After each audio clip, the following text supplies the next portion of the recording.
Do we have a motion to adopt the agenda as presented? Also move. I'll second. Motion been made and seconded to adopt the agenda as presented. All those in favor vote aye. Aye. Opposed? Agenda is approved. We have minutes from the March 7th Planning Commission meeting. Are there any additions or corrections? No, I'll make a motion for their approval. All right, I'll second that. Again, motion is made and seconded to approve the minutes as presented. Any discussion? No. Hearing none. All those in favor vote aye. Aye. Aye. Opposed? The minutes are approved. We have one item on the agenda, and that is the public hearing for North Star preliminary plat. One Roof Housing's proposal to develop a subdivision on West Second Street. The subdivision is comprised of 11 lots intended for single-family homes, and one lot set aside for multi-unit housing. The plat consists of 7.66 acres on property that is zoned R1. Before we start, does anybody from One Roof want to make any comments before we open it up to public hearing? Hi, I would like to introduce myself. My name is Julie Petrucia. I am the project manager of the Nordic Star Development. I work for One Roof Community Housing. I've been with them for over 12 years, and we work in the arena of affordable housing. And we have been working with the EDA and a number of other governmental entities to bring some affordable housing to Grand Marais. I am here to answer any questions that anybody has. Thank you. Thank you. Mike, do you have anything to add before we open up to public comments? I don't think so. Okay, this is the opportunity for the public to offer concerns, questions, be part of the record. Is there anybody that would like to speak? I have a question. Joyce, can you step up and identify yourself? Oh, We're on TV, you know, so. Oh, great. I'm a celebrity today. That's right. Can you explain what we're... Joyce Hayscree for. Joyce host- Hayscree, live in Grand Marais. I know you. Former city commissioner. Yeah. It's 11 single lots, and then there's a one multi-family lot. What does that include? So what's the potential for up here? I'm just curious. Well, the 11 single-family lots obviously would allow for, Are they on this graph? I'm just looking at this. I mean, I don't those are the think lots that are shown Yeah. there. Okay. Like Can I here? show you? Yeah. These are the single family, Okay. and then these are the multi-family. So how many are there? 4 of the multifamily then? Okay, 4. For multifamily buildings that they're proposing. 4 buildings? And Yeah. how many will each? Well, I can tell you that this application does not address that portion of the project. It only creates that Okay. lot, and down the line somewhere, they would have to get permission to create a subdivision for that particular part of So I was part of just the wondering development. what the potential is for how much, I mean, I don't live on Second Street. I know there's some people that live here. I live down on First, and I imagine I got the notice because I live down on First Street and I own raw land across there. And then if there was a 15th Avenue, and that's another question I have, and I know that maybe that has nothing to do with today either, but are you going to be using like a 15th Avenue for driveways? I see, this looks like 14th here. 14th Avenue is here, and it goes out a little further to the west. The Is that gonna be 15th Avenue, and would there be access, like a driveways there, or? The access to those lots that don't front on Second Street would be by a private road that they're proposing to construct, And where would that private road then go up? as it's shown on the drawing. You say that's right up from 14? Oh, right up from 14th, Yeah, like you're that's down. my road. Not That's quite, your not road quite up there, across the road. and then this would be up here. Okay, so really no potential probably for 15th Avenue that you'd be utilizing then for traffic? No, there, You know where Harbor Light is and Dick Christensen's Yes. house? I own property Yep. behind Dick there, and I'm wondering if there's ever gonna be a street going up there that you could access this project with also. People were, coming into town. Are you ever gonna do that, do you think? well, the don't know. city has never talked about developing a street Okay. in that location. Okay, I'm here for information, but this is the first time that I've seen this, so Okay. you'll have to give me a little slack with my questions. That's fine. Thanks, Joyce. Yeah. Anybody else? Can I just ask, affordable housing is, what is your? Can, Yeah. can you step forward to Do I have- identify yourself Yeah. so we can get you on? There? Well, this is the reason why we have these meetings. Camera shot. I know, we all are, but, Big brother can talk. Yeah, you should Yeah. have gotten up here. What good are you? I just want to know if there is, how much these units or houses or whatever, what is the price kind of, can you give us a ballpark? Sure. go ahead, you can respond. These houses, I'm gonna address first phase one, which is these 4 houses, right here. Those located on Second Street, what they're proposing is their first phase of Okay, development. okay. So these 4 houses, basically all of the single-family houses, but originally these first 4, they are all coming into our community land trust program. I'm not sure if you have any familiarity with that, but that is a program created to keep affordability in these homes for essentially for as long as they exist. These homes will be single-family, owner-occupied, and they can only be sold to somebody. As the resale goes on, they can only sell to somebody. 2 houses will be for people making 80% AMI, and 2 of these houses will be for people making up to 115% AMI. And AMI is, Area median income. So, we do not have the exact sales prices set yet for these homes, but I will say. Do you have a ballpark? Yes, Okay. yep, I'm gonna say they're gonna be in the ballpark of the 80%, the 2 80% AMI homes will sell for approximately 145, somewhere in there. And the 115% homes will sell for approximately 200. We're trying to do what we can to keep those costs down, to make them as affordable as possible for folks to live in. Now, they will or will not own the land underneath this? They will not own the land. The land will stay with the land trust. These folks will have a 99-year lease, which is also renewable at the end of 99 years. The reason we say that it's renewable is because these homes can also be inherited by the owners' families if they pass away.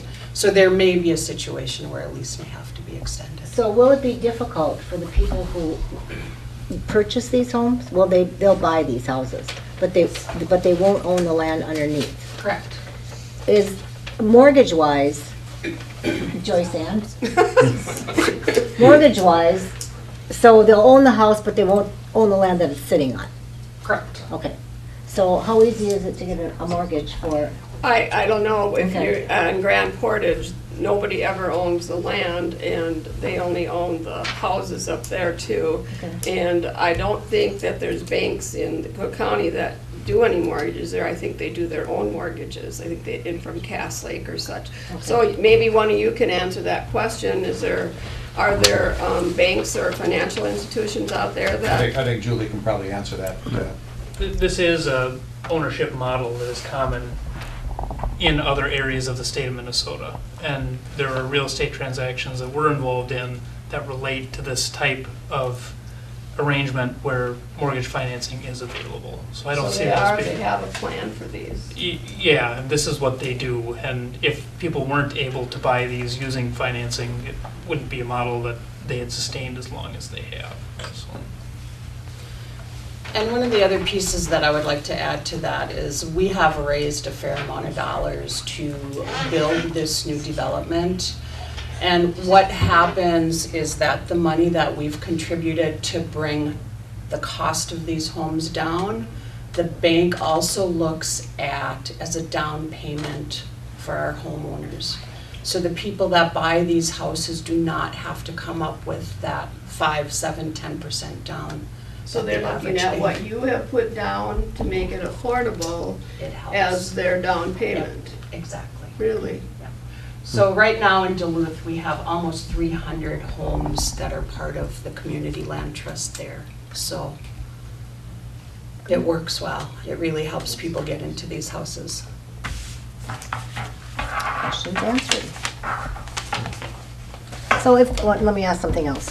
So is there a perspective, if this goes according to plan, then will that make any of these pieces of property down closer to wherever, will it make them more or less valuable?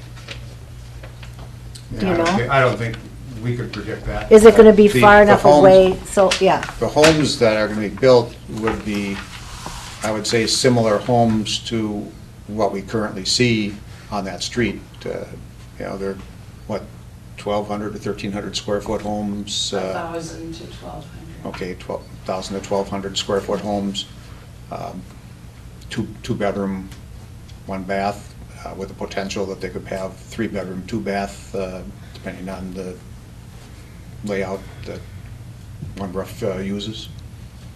do you have any, does anybody have any idea how many homes are for sale in the Grand Marais and outlying areas that sell for around that price? I mean, we have, we hear all the time that our homes are over whatever, yeah. So, yeah. Well, just as an example, Today, there was an agent open house that was hosted by Caldwell Banker for 3 homes near Grand Marais Okay. that just came on the market, and those were priced between $269 and $289. Okay.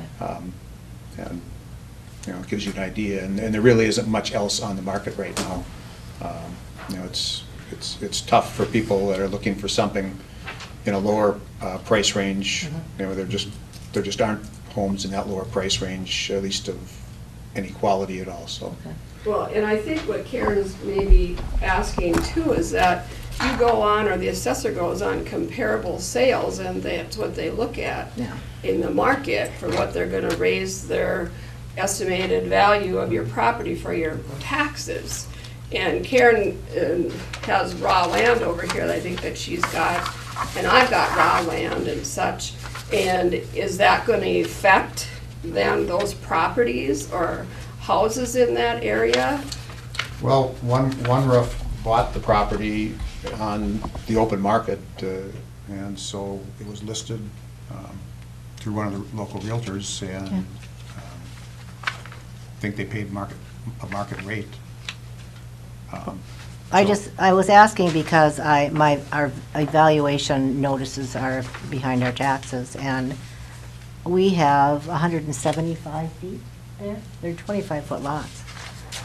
But I don't think that we could ever sell them for what they're, especially next year. I mean, they're going up $3,000 on 5 lots. It continues, every year it gets more and more expensive to pay taxes on raw I land. don't think that's going to be our discussion, is to talk about valuation. Right, because right. the Well, assessors that's know why that I'm that- wondering if there was any indication that once this is built, that there will be other people who will maybe decide to access their lots over that way, so.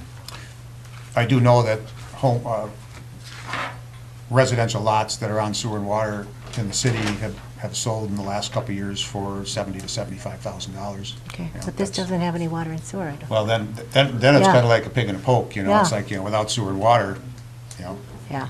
I mean, that's a conversation for you to have with the county Oh, I assessor. will, and, yeah, you know. I will. $5,000 in Yeah. 2 years is for nothing there. I mean, it's just not, it's just a piece of, but I wanted to know if just by building this, if this is going to be an indication that there's going to be maybe building lower or closer to Well, I mean, where Harbor Light is or whatever. certainly, the property to the west is undeveloped. I mean, Yeah. it's a large tract of land. Yeah. Would those owners at some point consider selling and doing something with it, or, I mean, we don't know that. I mean, you can only anticipate that in the long run, it's very likely, because sewer and water is available in that street.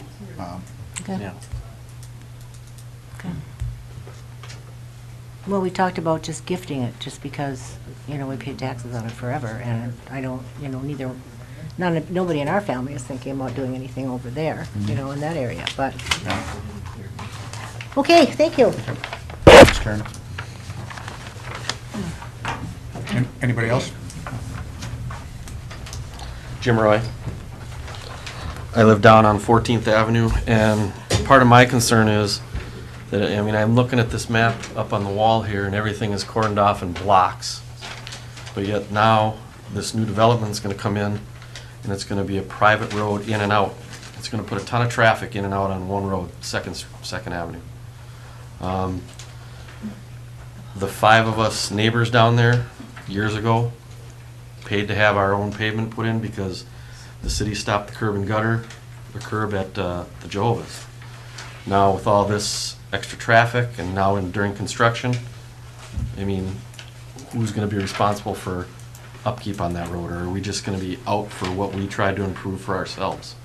With that, curb and gutter, your curb coming in up here? Is it going to be a dirt road? I have drainage issues or concerns because when it rains, it comes right down 14th Avenue, right under my driveway, and that culvert's been plumb full. And the whatever road they call this is going to be right next to coming down 14th Avenue. I worry about future assessments for curb coming down our road. It's all kind of funneling towards 14th Avenue right now is how I see it. You can't stop future development, but why would you allow, instead of keeping everything in blocks like this, why wouldn't you encourage, to continuation of the city blocks? Well, I can tell you that when the city lots were platted back in the 20s and 30s, that there was not much consideration given to topography or drainages or any of that. I can guarantee that the drainages didn't follow the streets, that the topography wasn't at right angles, and this development proposal is trying to take a look at the parcel as it exists and utilize the land in the most beneficial way, recognizing that there are drainages there that need to be addressed. We will require a stormwater management plan that, adequately addresses how that stormwater moves through that site and moves into those culverts and goes beyond that. So, the stormwater considerations are significant. You're right about that, and It's huge because I work around this stormwater management stuff for the highway department, and I don't care how big you plan, it's going to nail us. If this gets developed up here and that road is right there, I can see it's coming. It's going to take out our driveway. That culvert is not going to handle. There's another culvert closer towards the Jehovah's there, and that's been repaired by the city a couple times because it's had undermining problems. It just concerns me, to funnel everything kind of down one road that way. And what is the city's plan? Are they going to bring pavement and curb down the rest of the way? at this point, there's not a plan by the city to make any improvements to Second Street. So then, how does, I know it's not the city's issue or concern really, but we went ahead and tried to maintain or improve our road. We all pitched in money. I helped lay the stuff, the asphalt. And now with all this future traffic and, construction, I mean, and water, tearing up the road for sewer and water to get it, because all the sewer and water is on the south side of the road. I mean, are we gonna be compensated, or is the road gonna be repaired? Who's responsible for it? I mean, we just tried to improve what was left to us because, and this is before you guys were on the board and before other city administrators, we were left to be told, well, it's yours, this is what you get. So we went ahead and took it upon ourselves to improve it for us. I just don't want to see us going backwards for something. I mean, we put in money for it, time and I money. understand what you're saying, but it is still a city right-of-way that anybody can use, so even though you and your neighbors invested in improvements to that surface, doesn't mean somebody else can't use that. And they do. I'm not saying they can't, but now sewer and water come across and you gotta tear it up. I mean, is it gonna be patched up, patched over? I mean, this future road, is it paved? Is it just stayed dirt?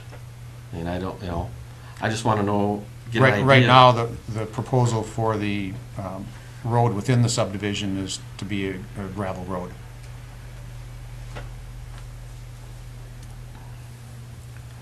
Well, yeah. I don't know, Mike, do you have any the concerns raised about the sewer water line cuts? I mean, would one be required to replace the asphalt on a private road if they, Well, it's not a private road.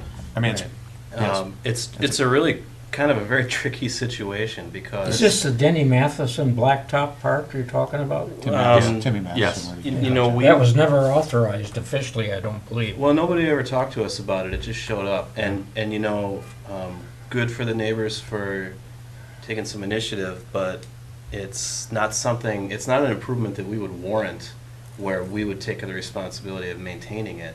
As a matter of fact, it made it really difficult for us to maintain, whereas the gravel we could grade, the pavement. The base isn't what we would have built. It's not as thick as we would have applied, and that's I think by intention is why they did that, because then it's a reasonable price. Whereas if we would have built it the way we normally build streets, it would have been really quite significant of a price with Right. large assessments, and I don't think that's what people were looking to do down And why there. why was it stopped at why was Second Avenue or Second Street, stopped at where it was? Why wasn't it continued to the end? We can certainly make more improvements to Second Street if that's what people want. But why was it stopped when now you gotta remobilize and redo, Well, we'll have more street projects. As a matter of fact, we're looking at doing some reconstruction on First Street in the next 5 years. So there certainly will be big projects where we can mobilize and spread those sorts of costs out and make improvements to Second Street. When we make improvements to streets like that, it's because neighbors come to the city and ask for them.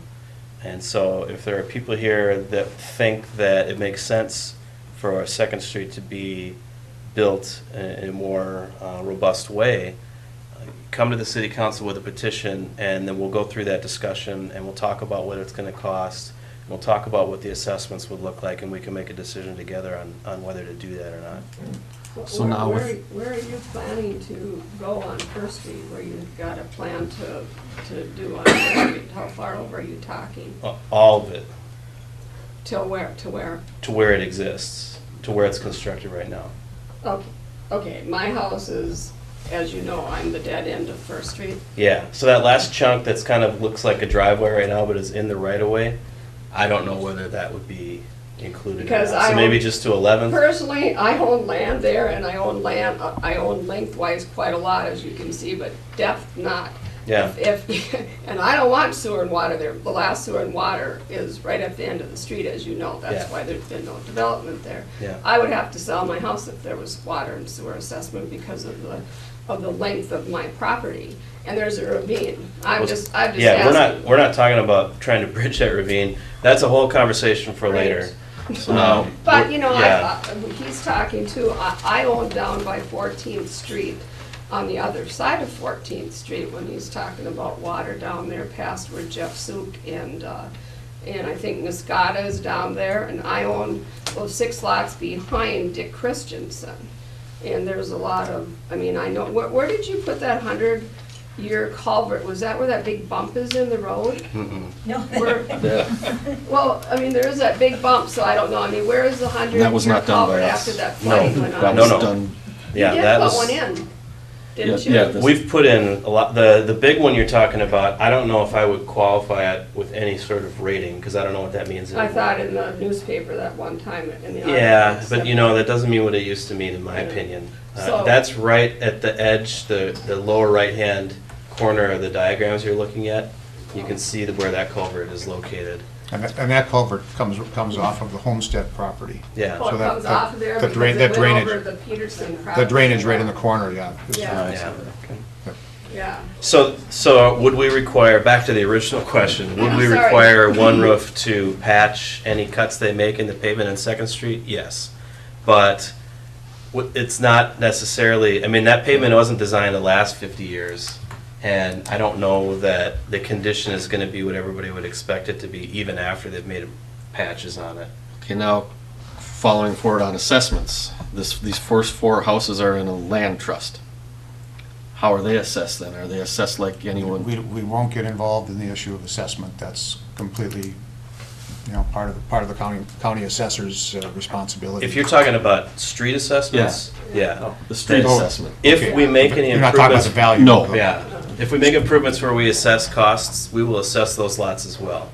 And One Roof, as the owner of the property, will be responsible for, and I don't know if they have a lease agreement with their purchasers or how they would manage it, but they would That's be something charged else. just like any other property would be. That's something else to make for affordable housing, you know. I don't know if you pass it on to your homeowners or if you guys eat it, but someone needs to know where the assessment's gonna go if it goes there, because it just might drive the affordability right out of their pocket. It's true. So, I just, you know, I do worry about the water coming down that hillside, big time. Thanks, Jim. Anybody else? Step forward, please.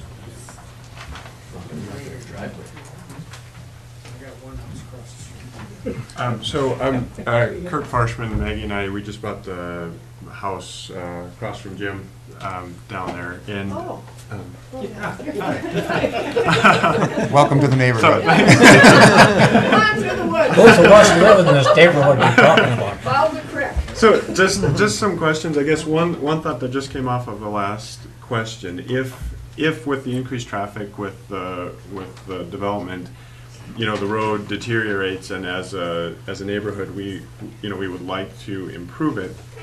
Since the people living in the homes don't own the land, how does that work in terms of, like, if we need to improve the road? Are they as the homeowners able to come and be part of that, or is that something that has to go through One Roof? How I does, I think that has to do with how the agreements are structured between the homeowners and One Roof. Okay. One Roof is going to own the property, and there'll be leases to the Okay. homeowners. okay. So however, and buyers, I don't know if you have any suggestions on how that might be handled, or how it's handled currently in the Duluth project. Yeah, typically the owner of the lessee of the home is the owner. It's no different from you. Okay. So, and there's requirements to keep the property and at a certain affordability level for people of varying incomes. Okay, so I guess my question would be, if there are improvements made on the property, like say on the road coming in for like an assessment for curb and gutter or something like that, if if they, as the people living there, are interested in that, but that would affect the property and the assessment on, or assess the value of the property itself, if that makes sense. Because that would be on the property, not on the home. I'm just wondering how that works. Well, there would be a contribution to pay that assessment from those homeowners, if that's Okay. what the base question is. Yeah, Would it yeah. create an inequitable division of the asset to the people who actually own the underlying land too? No, it would be Okay. divided among all the owners. Okay, So- okay. But you guys would work for that. If the neighborhood wanted that, that would be something that they could vouch for, and then, See, up to the individual owners, Okay. no different than you. They'd have a say and be able to weigh in. Yes, we would like sewer and water, curb and gutter, same as you would. okay, okay. I mean, there aren't any other owners there right now, and so I think if there's folks interested in having that conversation, we should sit down with One Roof and have that conversation at a different meeting than this. I see it more as maybe a ways down the road as we see more traffic and maybe as we see how the road holds up and things. As soon as they start construction, I'm Dennis Terry. As soon as they start construction up there, that's gonna wash out, flat out. Just the way it's all downhill. You could use Peterson's as an example. How long did he fight with it until they had to rectify the problem? It's gonna be the same thing for him, because that ditch is on his side, all that water's gotta come down that road, flat out. Water's going downhill, gang. And that is one question that I would have, just to make sure that the drainage is okay, because if the culvert by Jim's fills up, it's gonna be in our garage, just the way our house is set up. So just a request to make sure that drainage. I mean, the storm, I think, as far as this development goes, you know, they meet most of the tests and requirements that our ordinance presents. The one issue, though, that is somewhat subjective is that issue of stormwater management. And clearly, there's drainages and water moving through that site that need to be managed and managed properly. Otherwise, there's going to be a problem, Yeah.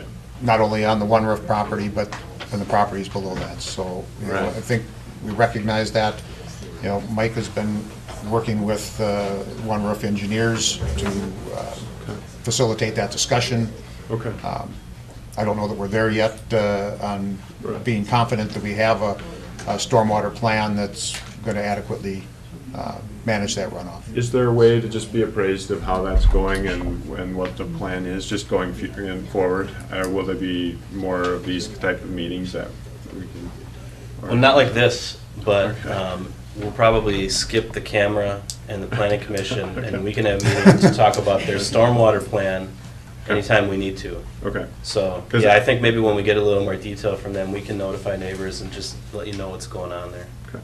And then just some other general questions in terms of the city and county's contribution for this project. I guess we're just wondering where that's at and how that is working. You know, Planning Commission isn't part of that Okay. equation. What we're looking at is the subdivision of this land and how it relates to our city subdivision regulations, and does it meet the standards and requirements of that. Okay. Other issues, the affordability equation, where they're getting the money, those are, you know, issues that are being addressed by others. Okay, okay.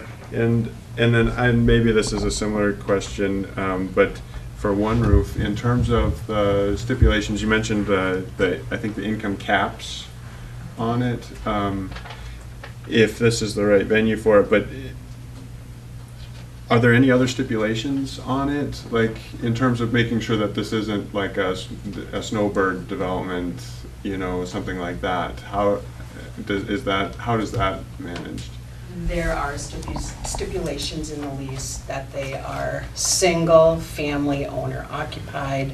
They have to live in the home for a certain number of days every year, Okay. i.e., so we don't create the snowbird. There's also another stipulation in the lease that you cannot have a home business in your home. Okay. So we won't have anybody fixing cars in the backyard Or renting that out type the of place. thing. Exactly. I think that's my questions. Thank you. Thank you. Thank you. Anybody else?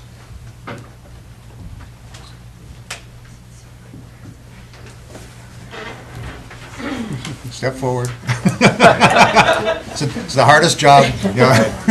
We're not gonna bite, My name is Jerry Person, and I just have a question on the property, and it's very insignificant as people's concerns, but I'm up on Third Okay. Street, and there's a great trail down there that everybody uses.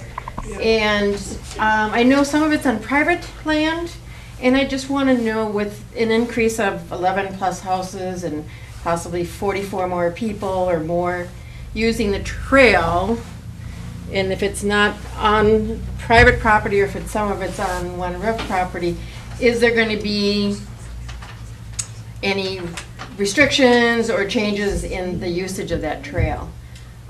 Right now, there's snowmobilers, four-wheelers, ATVs, bikers, joggers, hikers. I mean, everybody's using it, and I think it's just going to take a wear and tear if there isn't. But I do know some of it's on private, so I'm not sure where that goes. So. Ira, do you want to answer? well, maybe I can answer it, you know, I mean, I've lived in that neighborhood for 30 years, and, you know, my kids have rummaged around that parcel of land and used that trail. That trail is entirely on private land. Not on One Roof. Yes, on One Roof. Oh, okay. One Roof So then- now owns that parcel of land and that. But not the whole extent. trail. Yes, they own the trail, All the way. Not the whole Not the whole trail. trail. only for the portion that they own. Right, Yes. okay. So Third Street, the platted portion of Third Street ends just above Homestead. Right. And beyond that, then One Roof owns Yeah. that remaining portion, which is Until it hits Stover's. 700 feet or whatever, 600 and whatever that distance is. They have created an easement to allow the public to continue to use that trail. One Roof has? One Roof has. Okay. Yes. So on that easement, is there gonna be any restrictions? Is there gonna be more snowmobilers, more dirt bikes? It's just gonna be something to think about, Yeah. because because it is a water wetland too, it gets really beat up and muddy, and to the point where hikers and walkers and runners and, you know, people can't use it because it's too muddy and rutted out and all that sort of stuff. So my concern is, owners of that property, are you gonna be responsible for the upkeep of keeping that usable by everybody? The city is not requiring that as part Right. of this, and we don't have any requirements that they maintain that easement. You know, they are though granting the easement, which is not required, and continues the ability to use That's where I that. walk my dog. Well, everybody and their uncle does, and so I just want And we want to you- keep it that way. Yes. Yes. I mean, I can share with you that that was one of my first comments when I first walked the land, is that's a beautiful trail. I love that trail. I love this piece of property. This is a really special piece of property. And I can share with you that it is my goal. I have been out there with flagging tape. It is my goal to save as many trees as possible. It's a special piece of property. We are doing as little as possible with the wetlands. We do not want to impact. So that's why this development is the way it is, so Okay. we can try to work around those wetlands. One of the conversations we had originally had is, do we want to put a road in where Third goes through? Keep it that trail. It's a lovely trail. It's a great trail, so, okay.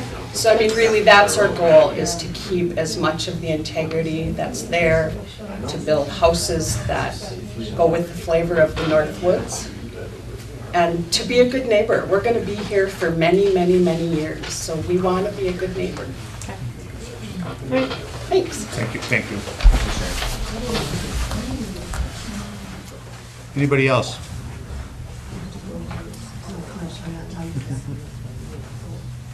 Anybody else? Last call. I just want to add that I think it's very healthy that people show up for something like this. And I've been on this planning and zoning for a long time, maybe too long, but often we don't even have people coming. I think I'm very grateful that people come and show an interest in developments like this, because it's important that this is a democracy, and these hearings are part of that. And I think it's good that you came here. It's good that you showed an interest in it, and I want you to know I appreciate it. Can So I ma- ask one question? There you go. Last chance here. Without having to say my name again. Yeah, you're fine. These You just say multi it the ones, first time. is there potential then for 4 units on each of these multi? Am I understanding that correctly? That's in the future, the one multi-family lot, but there's like 4 buildings there? And are there 4 units there then? That's what they're suggesting. What's happening with this proposal is that they're creating one lot that in the future would be used for multifamily. They would have to come back for additional approvals at that time. Okay, because, So, I mean, so I we know can't respond to People on that. Second Street, that's something I'm sure you want to know about. I mean, they could decide that they want to build more single-family homes in there too. I mean, it's something that's going to happen in the future. They're creating a large lot that could be used for multifamily, or it could be used for other single-family homes. And I know Tim said this, they'd have to come back for more approvals in order to do any multifamily on this property. And part of that approval process would be just what we're doing right now. Notice to the neighbors, a public hearing, an ability to have questions and comments. So they're not getting permission to do any of those today. Even if this goes through, they still can't do any multi-unit housing there without coming back for additional approvals. And also to be clear, what they're asking for is a subdivision of the land. They're not asking for permits to build those homes as they're shown on there. They could, once the subdivision is approved, they can build homes on those lots as they choose. They don't have to build land trust model homes. They don't have to build what they're calling affordable housing. They could go out and build market rate homes on these parcels. What we're approving here or looking at is a subdivision of lots created for single-family development. So, go ahead. Just one question about the chat from the back. So does that include the placement of the road, or is that variable at this point? The access to the lots? I think the road as it's laid out is the location it would be in to access those parcels of land. Those parcels of land wouldn't have access without a road in some configuration, and that's what they're proposing. Okay, but they can change, that can change depending on how they go, or is that pretty well set? Not really. That's Not it. very, no, not very easily. I mean, this is a preliminary plat. I mean, could there be some adjustments to this before it's finalized? Possibly, but when they're granted preliminary approval, they're basically being told, I mean, they've done a lot of work out there already with surveying and, just purchasing the property. Before they invest more money into the project, they want some assurances that they're going to be able to do what they're asking to do. And that's why we're here today. Then they go ahead, after they receive city approval, and start to work on how they're going to meet all the requirements that the city might require as part of this development. Tim, Yes. me over here. Could I just speak a little bit to the, Come up and identify yourself, Maureen, gosh, we Hiding back there. yeah. Camera shy, I know, Maureen Hayes, I'm the land surveyor on the project, and I think that a lot of people aren't familiar with the roles of the different governmental entities that are involved in this project, and so at this meeting, the city is gonna approve or not approve of the preliminary lot layout, where the lots are gonna exist. But in addition to the city, the area has wetlands on it, and those are regulated by the federal government and also by the state of Minnesota. There's a law that you can't impact wetlands and process you have to go through. and by local governmental unit, in this case, the county. And so the layout of the road, was designed to minimize impact to the wetlands, and the process for applying to put that little, you can see it's hitting very little amount of the wetlands. It's crossing, they're putting Are culverts these the in. wetlands? Yep, those The big green big stretches, green yep. spots are And the then you see like the wetlands. culverts where they're maintaining the flow, which naturally flows through that wetland. Same thing here, maintaining the flow, and then they're affecting this little bit of the wetland, but that's the only piece that they're. So the process to apply for the permission to affect the wetlands, but they are, the minimum amount that they are affecting is already in place, and that's a process where you apply to the county, the state, and the federal government.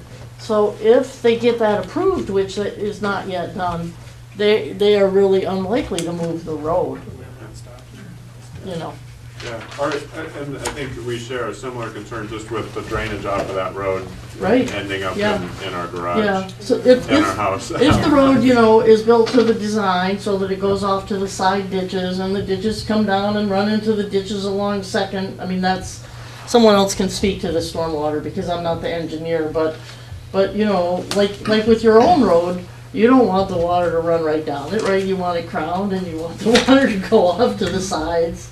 That's, the engineers are gonna address that, but, it's. And I have there's a lot of little water things, creeks that come down and they flow in, and they flow into this creek that comes behind Ted Smith and the Petersons and that, and come behind my house and go through there too. So I'm just kind of curious about how all that's going to go. Well, I That's think gonna make it. the main objective will be to maintain the flow through the wetlands as it exists. So it isn't gonna reduce problems that are already out there. It won't But increase you it. have the engineer speak to that, but the idea should be that it shouldn't make things worse. But That's good to that's the know. stormwater plan, which I'm not really speaking to.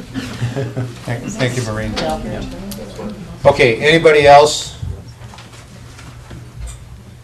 Last chance. Okay, we're going to close the public hearing and now take up the discussion amongst ourselves.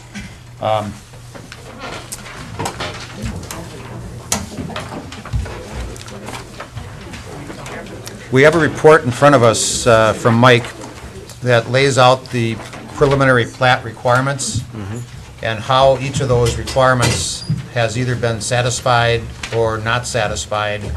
On that first page of the report, it has to do about information required, and the information that has been required has been provided.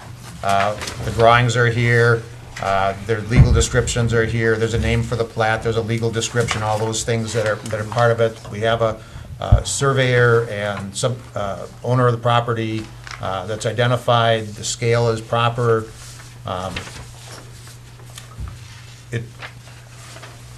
Then the next part is the existing conditions. Shows the boundary line surveys and the measured distances and angles of each of the lot that's provided. The total acreage of the parcel is 7.66 acres. Locations and names of existing or platted streets that's included. There's a proposed easement for the existing trail in the preliminary plat, and that's identified as a 15-foot easement.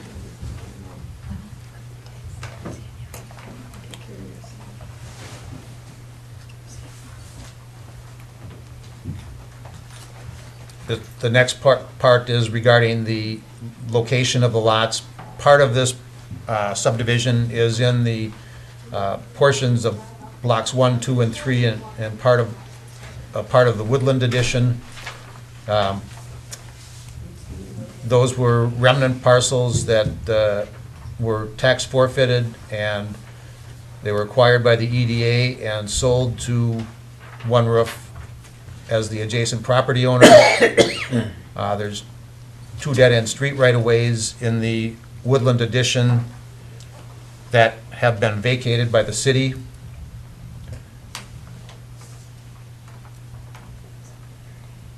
There's no existing roads or utilities within the tract. There are culverts which have been identified that are located on Second Street, and there's 3 culverts that cross from the wetlands that, and drainages from this parcel.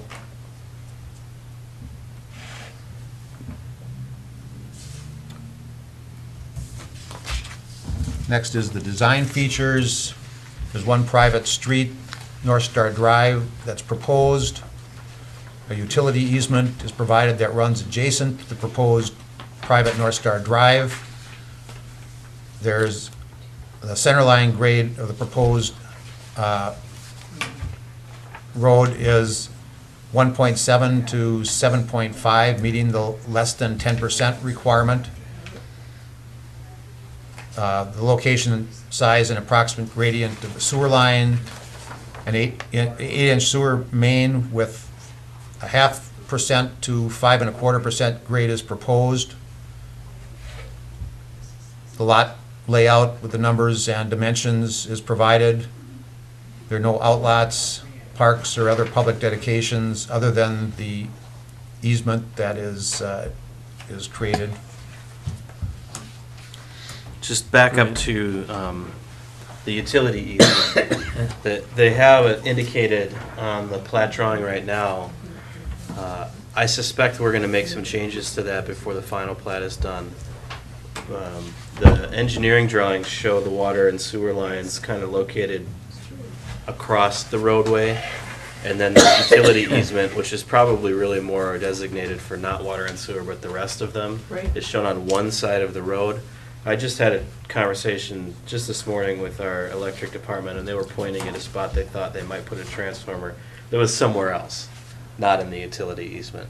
So we'll have these ongoing conversations with One Roof as they develop their plans about where the utilities are going to go, and when the final plat is done, we'll dedicate that utility easement to where they actually ended up.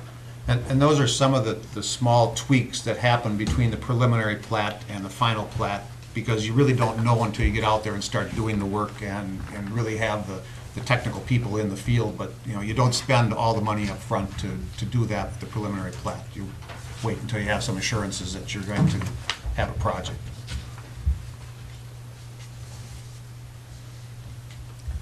Okay, the next is regarding design standards.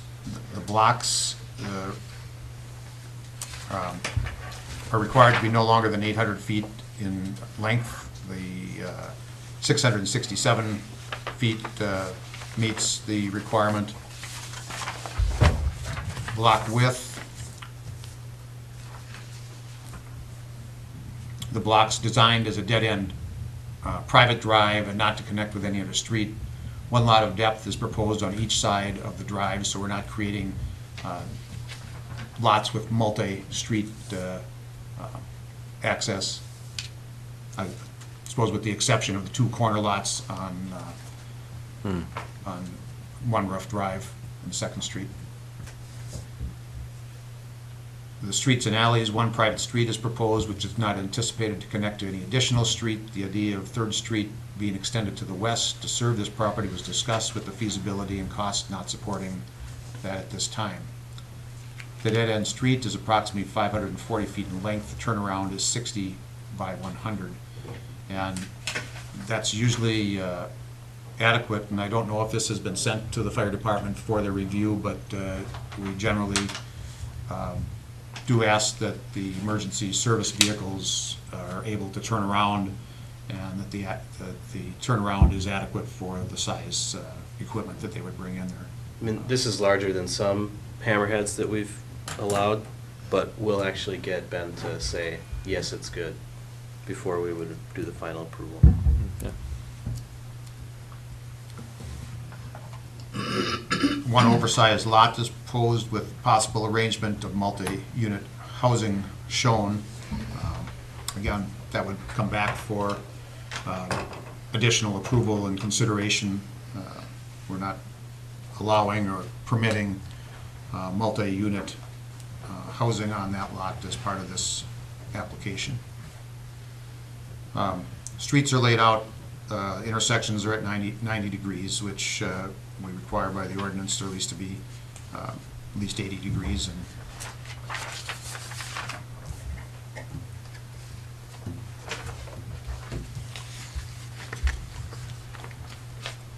development includes no alleys, but all lots created provide adequate space for off-street parking.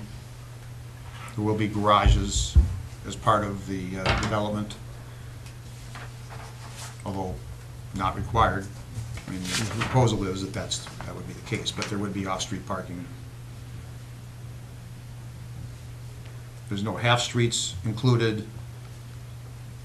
The proposed right-of-way width is less than the required 66 feet that we would require for a public street, but it's proposed to be a private street, and therefore we don't, we've allowed private streets to be of less than that 66-foot requirement in the past.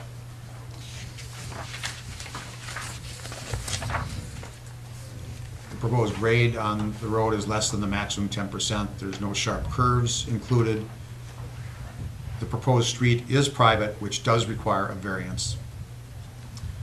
All the lots except Lot 11 meet our R1 zoning minimum requirements of 75 feet in width and 120 feet in depth, with a minimum of 10,000 square feet.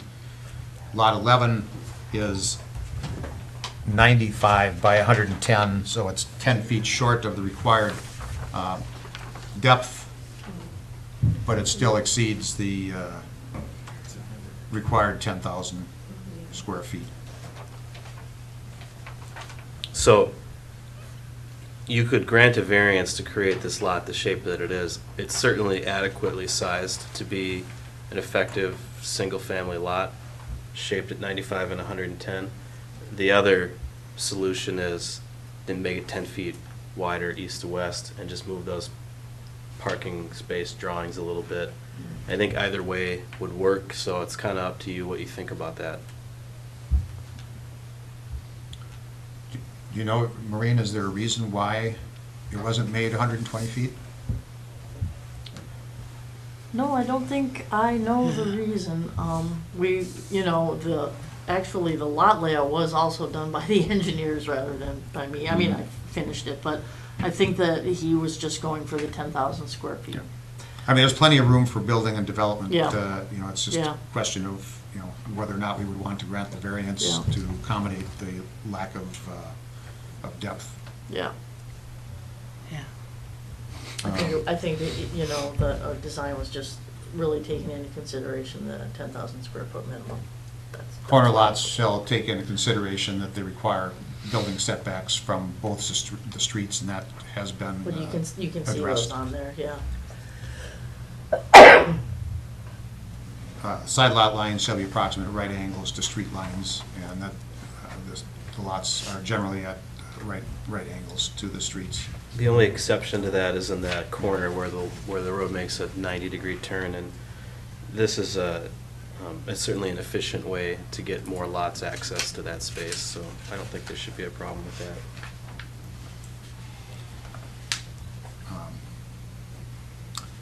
There's no double frontage lots included, so they're not butting on two separate streets on the front and the back.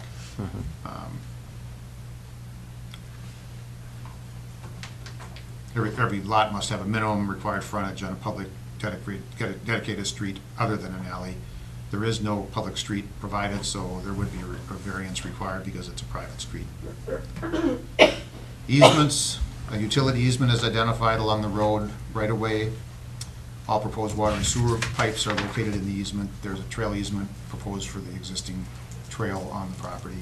Again, as Mike stated, that work on the utility easements is going to be ongoing with the city utility staff and the developers. And that's fairly common practice. Yeah, we'd like to install it first, I think. Then we'll get the easement, when we know where it goes. The development includes no alleys, but all lots created provide adequate access for off-street parking. There are no half-streets. Oh, I think we've already gone through that. Yeah, we did that page. Yeah. We're almost to the end here. Right. Yeah.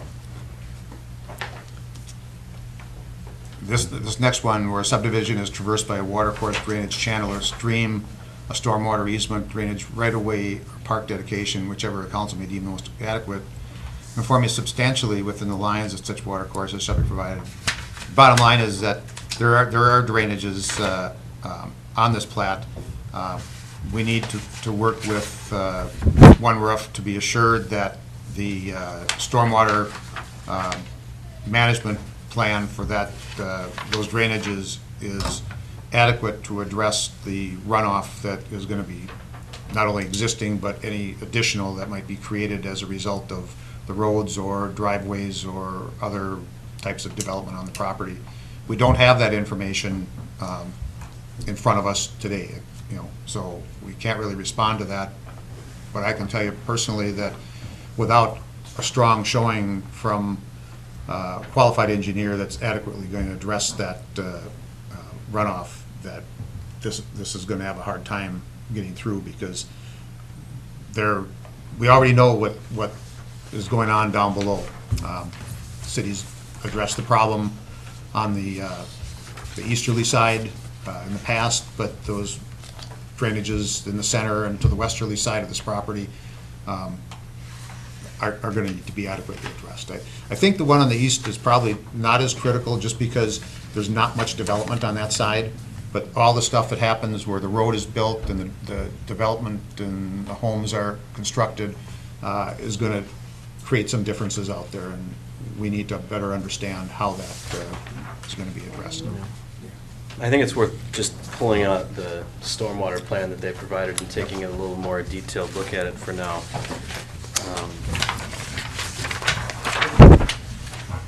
So there is... In the sense that the existing drainage ways are identified, really the only clues that are given on here are the topography and a couple of culverts that they've got drawn in on Nordic Star Drive. But the route through the property that those drainage ways are currently using is not really clearly identified. It's just a little bit implied. The strategy that their engineers are using is they will be ditching the road. They do have a series of what they're calling grassed swale and infiltration swales identified on the property. They don't have any construction details on what those are going to look like or how they're going to function yet, but what they're intending those to do is to absorb any additional runoff that's created by the development, so that their goal is that this piece of property will not produce more runoff after development than it does now. I think that they have a lot of work to do to demonstrate that that goal is feasible and that their strategy is going to meet it. So we could use a lot more detail on this plan for where the water currently flows and for how the water is going to flow through the development post when they've built the roads and when the buildings are constructed. And I think we need to see a lot more detail in whatever strategies they're going to use. Right now, they've only included these grass infiltration swales on how they're going to function, so that we can be convinced that it's actually going to do what they say it's going to do. Yeah, I would agree. I mean, I think you have homes which will have gutters, and that those downspouts are going to provide concentrated drainage, and where is that going? And we don't. That's not part of this plan. It needs to be addressed. The driveways, the road. And their plan does imagine that this water is going to come down their road and it's going to get to those ditches on 2nd Street. I mean, assuming that it doesn't create more runoff post-development, then those ditches are adequately sized for most of the events. But I just can't imagine how they can build a road with ditches that gets down to 2nd Street and it's not going to put more water in that ditch on the north side of the road. So I really feel like their engineer is going to have to look at that ditch as a part of the system too, and talk about its adequacy in terms of size and handling what's going to happen there. If I may, I believe Mike has nicely summarized what the issue is. I think everyone here understands that is the biggest issue, not only for the city, the other owners, and recognizing the stage we are at here today. I mean, this is preliminary plat, understanding that we're not engineers, but that the engineering piece on the stormwater plan is the biggest piece to be addressed. And that's something that's going to have to be done through a dialogue between their engineering firm and the engineer for the city. And that will be an ongoing process. And of course, final plat would not be approved ever without having an engineered plan for the stormwater that meets the requirements that the city and its engineers have. So I agree with where we're sitting right now. Just want to make sure we understand where we are at and what we have to do between now and there. So. So, any other comments, thoughts, the commission? No, I'm prepared to make a motion for the approval of presented. Well, I guess that would lead me to second it then. So motion's been made and seconded to approve the proposed subdivision, proposed preliminary plat as presented. Is that with the variances that are specified in Yes. Mike's report? Yes. So just to be clear, the private street requires a variance, that's a part of your motion. Yeah. The lot that is 110 feet deep requires a variance, and that's a part of your motion. Okay. Yes.